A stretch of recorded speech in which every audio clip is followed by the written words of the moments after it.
বাংলাদেশের অন্তর্বর্তীকালীন সরকার আইনশৃঙ্খলা বজায় রাখতে অক্ষম এবং নিয়মিতভাবে অন্যের ওপর দোষ চাপানোর চেষ্টা তাদের অভ্যাস।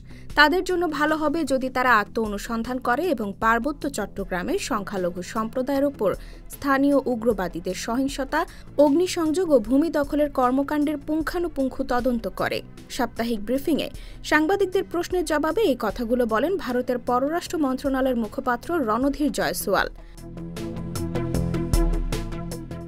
সম্প্রতি খাগড়াছড়িতে সহিংসতার ঘটনায় ভারতের ইন্ধন থাকার যে কথা বাংলাদেশের স্বরাষ্ট্র উপদেষ্টা বলেছেন, সেটিকে কড়া মিথ্যা ও ভিত্তিহীন দাবি করে জয়সওয়াল বলেন, এ অভিযোগ সুস্পষ্টভাবে প্রত্যাখ্যান করছে।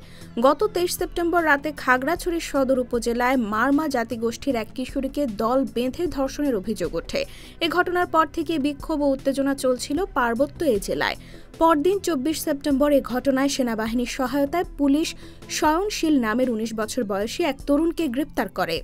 এরপর জড়িত বাকিদের গ্রেফতার ও বিচারের দাবিতে বৃহস্পতিবার জেলায় আধা বেলা সড়ক অবরোধ কর্মসূচি পালন করে যুগ্ম ছাত্র জনতা।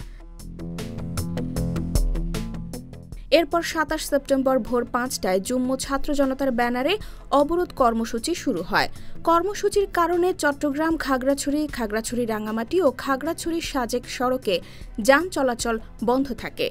এমন উত্তেজনার মধ্যে গুইমারায় 144 ধারা ভেঙে সহিংসতা হয়। সেখানে গুলিতে নিহত হয়েছেন অন্তত 3 জন। এ সময় সেখানে বেশ কিছু দোকানে লুটপাটের ঘটনা ঘটে।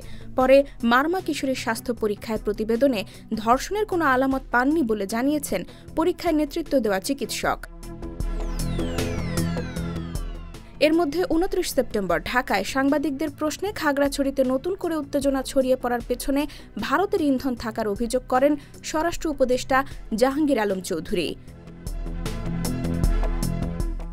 IBTV USA, new York.